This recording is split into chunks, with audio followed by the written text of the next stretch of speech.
So now sigma c s upon sigma c h is equal to Pe upon A of solid the whole upon Pe upon A of hollow, where Pe is the Euler's crippling load.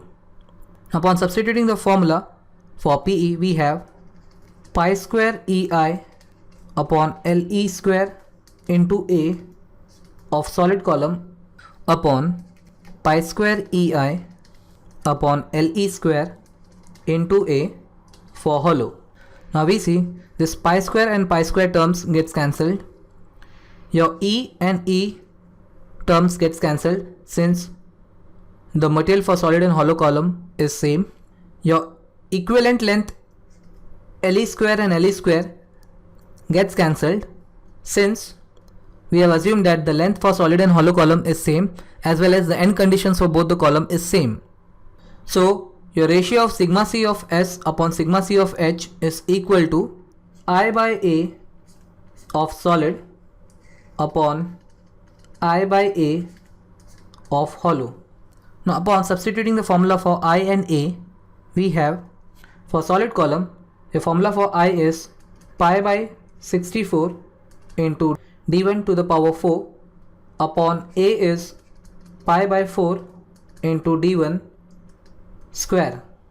This whole upon I for hollow column is pi by 64 into capital D to the power 4 minus small d to the power 4 upon area is pi by 4 into capital D square minus small d square. Now we see this pi by 64 and pi by 64 terms gets cancelled. This pi by 4 and pi by 4 terms gets cancelled. So now your sigma c of solid upon sigma c of hollow is equal to d1 to the power 4 upon d1 square the whole upon capital D to the power 4 minus small d to the power 4 upon capital D square minus small d square. So this d1 to the power 4 and d1 square terms gets cancelled and we have d1 square remaining, and we can write capital D to the power 4 minus small d to the power 4 could be considered as a square minus b square, which can be written as a plus b into a minus b. So we have capital D square plus small d square multiplied by capital D square minus small d square. So we have this ratio is equal to d1 square upon capital D square plus small d square into capital D square minus small d square the whole divided by capital D square minus small d square. Now we see this term and this term gets cancelled.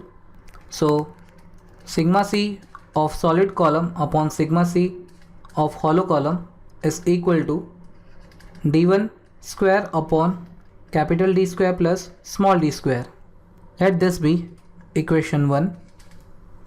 Now we know that the area of solid column is same as that of area of hollow column.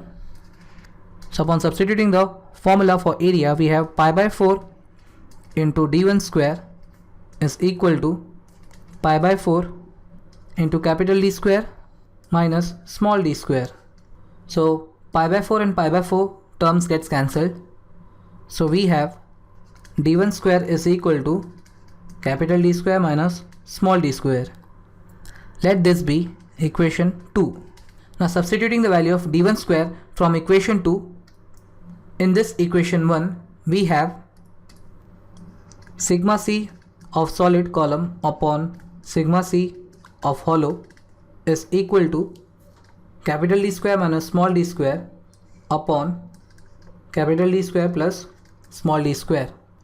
Now taking this capital D term outside, we get capital D square into 1 minus small d by capital D square upon capital D square into 1 plus small d by capital D the whole square.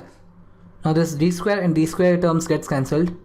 Upon substituting the value of small d by capital D equal to 3 by 4, we get 1 minus 3 by 4 square upon 1 plus 3 by 4 square. So upon solving this, we get the value of sigma c of solid column upon sigma c of hollow column is equal to 0.28. So this is your final answer. Thanks for watching in 5 minutes.